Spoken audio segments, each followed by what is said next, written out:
บายดีเสาร์วันอาทิตย์นักฝนตกนี่นะอยู่เมืองไซจูจิเกะนะฟ้ามืดครึ้มกับภูเขา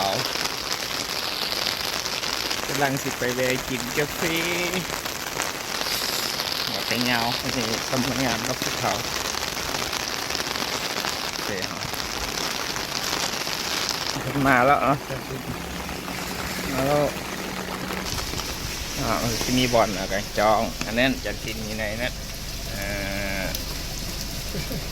นี่เนาะแล้วเนาะนี่เนาะนี่นะก่อนจะกินเป็นก่อนว่านั่งถ่ายนี่ก็บริเวณห้างของรอซันเนาะเดี๋ยวเราจะไปสื่อกาแฟญี่ปุ่นนะเดี๋ยวฮอตโตโคฮีเอ็มใช่ホットコーヒー。เดี๋ยวก็จะเอาฮอตโตนั่งถ่ายกินกาแฟจอกสองนี่เนาะเดี๋ยวจะมาไปเอา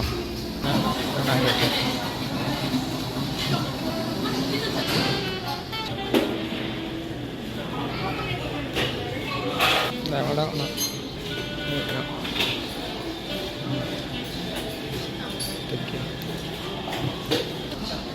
เอาแล้วเป็นตะแซ่บเนาะพอดีจอบที่สองวันนี้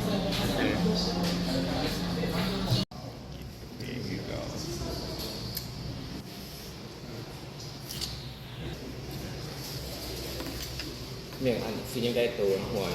SPMI เฮ็ดสายเดียวตอนนี้มา เดี๋ยวจอบ ย้อนมาเปิด ซื้อท่านผู้ชมไปดูบายดีตอนเช้าวันอาทิตย์นะครับฝนตกไปใส่ว่าได้เราไปกินกับทีมงานนะอันนี้ก็ปังคุณอันนั้นพันชิดซังซอกเมียงซัง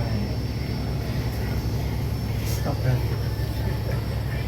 ก็คือเก่ากินคือเก่าแซ่บคือเก่าอันนี้กินแบบนี้ ไปกอกอินเดียฟรานซ์ เนาะวิดีโอวิดีโอ สายเปิดกันมาอะไรงามเนาะโอ้เอ็นเป็น here you come alone